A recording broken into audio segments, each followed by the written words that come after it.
Hello, Chaz Marler from Pair of Dice Paradise, and we're counting down my official top and bottom 3 games of 2014.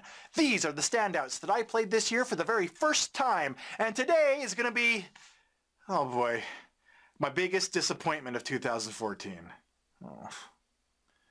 First off, my disappointment doesn't mean that this is a bad game. I think this is a well-produced game, rightfully enjoyed by many, with great components, and it even won awards. Real awards! Not like those awards that I keep making up for myself, no. See, so you'd think that all of these factors combined would have made the game Istanbul a slam dunk for me, right? Right? Well, sure. On paper, it sounds like a game I should just love. But unfortunately, I found the opposite to be true. Here's why. While the game is comprised of 16 location tiles that you send your workers to, in multiple games that I played, the winner only had to use about 6 of them. This gave me the impression that the abilities on these locations were slightly unbalanced. A big part of the game is dropping off and picking up your little workers in locations throughout the board. But since I am lazy, I found this to be tedious. I can understand that it's to prevent spreading yourself too thin, but I never found myself in danger of this.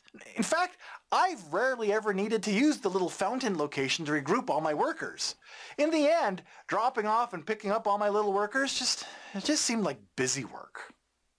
And then there's the payment mechanism, where, in order to make a purchase, you need a certain number of what you're going to pay with in your inventory, but then you only spend 1 of it. Want to buy an upgrade to your workers? Sure, well, just give me 1 pineapple, but only if you have 3 pineapples totally in your possession.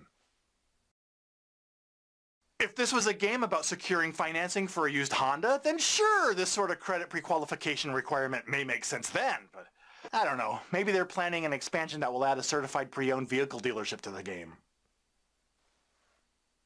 I'd like that. Some of my favorite games are the ones where you constantly feel like you have several difficult decisions, that there's always one more thing that you want to do each turn, but you just can't. And for me, Istanbul was the opposite of that. I felt like everyone always had just one obvious choice to make next, and we all just had to slowly work our way towards it in slow motion. The game was 20 minutes of fierce action cram-packed into 90 minutes. I feel so dirty. Oh, well, next time I'll try to redeem myself with my favorite game that I played for the first time this year. Ha ha! Think you know what it is? Place your bets.